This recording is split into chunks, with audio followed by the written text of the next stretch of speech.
আসসালামু আলাইকুম dear viewer, সফটল YouTube চ্যানেলে যে কুয়েরি টিউটোরিয়ালে আপনাকে স্বাগতম। এই ভিডিওতে আমরা দেখব কিভাবে যে কুয়েরিতে ট্যাগ, আইডি এবং ক্লাস সিলেক্টর ইউজ করা যায়। পূর্বের ভিডিওতে আমরা দেখেছি কিভাবে যে কুয়েরি লাইব্রেরিটি ডাউনলোড করে তা আমাদের ফাইলে অ্যাপ্লাই করা যায়। তো চলুন শুরু করা যাক। শুরুতেই এখানে আমি একটি ফাইল তৈরি করে নিছি, নাম দিলাম যে ট্যাগ আইডি ক্লাস সিলেক্টর। আমরা যে কোনো নামই দিতে পারতাম, জাস্ট বোঝার স্বার্থে দিলাম .html, কন্ট্রোল এস, সেভ। ওকে, HTML আমরা বলি tag ID class selector in jQuery। ওকে, তো এখানে আমি কিছু লেখা লিখে নেই। শুরুতেই আমি একটি ট্যাগ নিলাম h1। ওকে, h1 এর ভিতরে সাপোজ আমরা এই শিরোনামটি দিলাম ক্লাস সিলেক্টর। ওকে, এর নিচে আমরা একটি প্যারাগ্রাফ নিলাম, প্যারাগ্রাফ 1। ওকে, আমি প্যারাগ্রাফ 2 দিলাম, প্রয়োজনে প্যারাগ্রাফ 3 হিসাবে আমি এখানে নিলাম। ধরেন যে এখানে আমি একটি আইডি নিয়ে নিলাম প্যারা 2। এখানে আমরা একটি ক্লাস নিলাম, জাস্ট সফটল বললাম, আর এই জায়গায় আমরা একটি ক্লাস নিয়ে বললাম প্যারা 1। ওকে, কন্ট্রোল এস। খেয়াল করুন, আমরা এখানে ক্লাস নিছি, আইডি নিছি, সেই সাথে ট্যাগ নিছি। এখন আমরা জানি যে jQuery লাইব্রেরিটি একদম নিচে বডি ক্লোজিং ট্যাগের উপরে অ্যাড করা উচিত। ওকে, এখানে আমি jQuery লাইব্রেরিটি অ্যাড করে নিলাম, jQuery v3.7.1.js। এই যে ফাইলটি আমি অ্যাড করে নিলাম।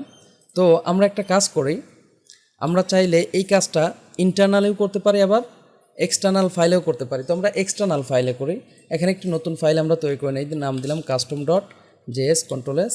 ওকে, এই ফাইলটিকে আমরা এখানে আগে অ্যাড করে দেই, control D, control shift D দিয়ে আমরা কপি করলাম এটা custom.js। আমরা ফাইলটি রান করি। আমরা এখন রান করে ভিউ পেজ সোর্স থেকে দেখে নিই যে আমাদের লিঙ্কগুলো ঠিকমতো হয়েছে কিনা। এই যে আমাদের ফাইলগুলো লিঙ্ক ঠিকমতো হয়ে গেছে। এখন আমরা যেই কাজটা করব, যে এখানে ট্যাগ, আইডি এবং ক্লাস সিলেক্টরের ইউজ দেখব। তো শুরুতেই আমরা ট্যাগ সিলেক্টরের ইউজ দেখি। তো custom.js এ গিয়ে খেয়াল করুন, আমি এটাকে 2 উইন্ডোতে বা একটাতেই আমার থাক। এখানে এসে আমি বললাম শুরুতেই h1 আমি নিলাম। এই যে দেখুন, selector use, tag selector use করতে হলে জাস্ট এইভাবে আমাদের সিঙ্গেল বা ডাবল কোটেশনের ভিতরে সিলেক্টর ট্যাগটির নাম দিতে হবে। এরপরে আমরা যেই হ্যান্ডেলার ইউজ করতে চাই সেটা দেবো। যেমন আমি ক্লিক ইউজ করলাম, ফাংশন আমরা এখানে বলি অ্যালার্ট। ওকে, যে কোনো নাম দিতে পারি, h1 ট্যাগ সিলেক্টর। ওকে, কন্ট্রোল এস। আমরা এখন ফাইলটি রান করেছি, এখন এখানে রিলোড দেই। যেহেতু খেয়াল করেন এখানে আমি ক্লিক দিছি, তাহলে এখানে আমি ক্লিক করলেই এই যে দেখুন h1 ট্যাগ সিলেক্টর লেখাটি আমার চলে আসছে। আমি আরেকবার দেখাচ্ছি, এই যে দেখুন যতবার ক্লিক করব, এখানে ক্লিক করলে কিন্তু আমার আসবে না। ট্যাগ সিলেক্টর হিসাবে পি নেই, খেয়াল করুন, আমি এই জায়গায় নিলাম কন্ট্রোল শিফট ডি, জাস্ট এখানে পি বললাম, অল পি ট্যাগ সিলেক্টর। খেয়াল করুন, এখন যদি আমরা রিলোড দেই, তো যেই পিতেই ক্লিক করব সেটার ক্ষেত্রেই কিন্তু আমার এই মেসেজটা শো করবে, কারণ আমরা এখানে কি করেছি, এখানে পি বলাতে আমার এই জায়গায় যতগুলো পি আছে সবগুলো সিলেক্ট হয়ে যাবে। এখন আমরা এই জায়গা থেকে একটু ক্লাস সিলেক্টর, এই যে সফটল, এইটা আমরা ইউজ করি। h1 এর পরিবর্তে আমরা এখানে বললাম .softall, কন্ট্রোল এস। খেয়াল করুন, আমি এন্টার দিই।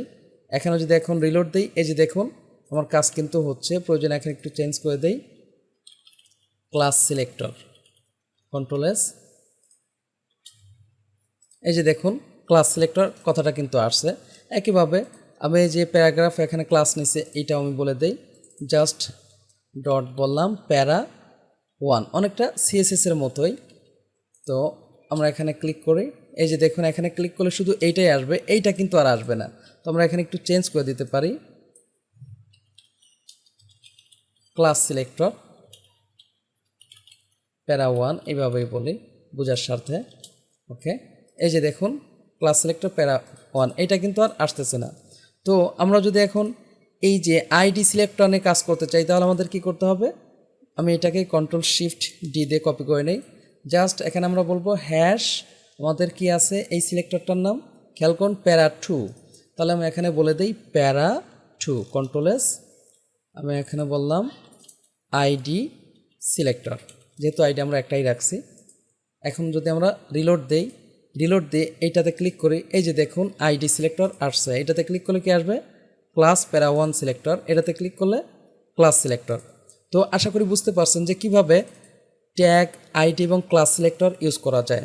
যদি ভিডিওটি ভালো লাগে থাকে প্লিজ লাইক করবেন এবং কমেন্ট করে আপনার অনুভূতি জানাবেন। যদি চ্যানেলটি সাবস্ক্রাইব করে না থাকেন প্লিজ সাবস্ক্রাইব করবেন। পরবর্তী ভিডিওতে দেখা হচ্ছে। আল্লাহ হাফেজ।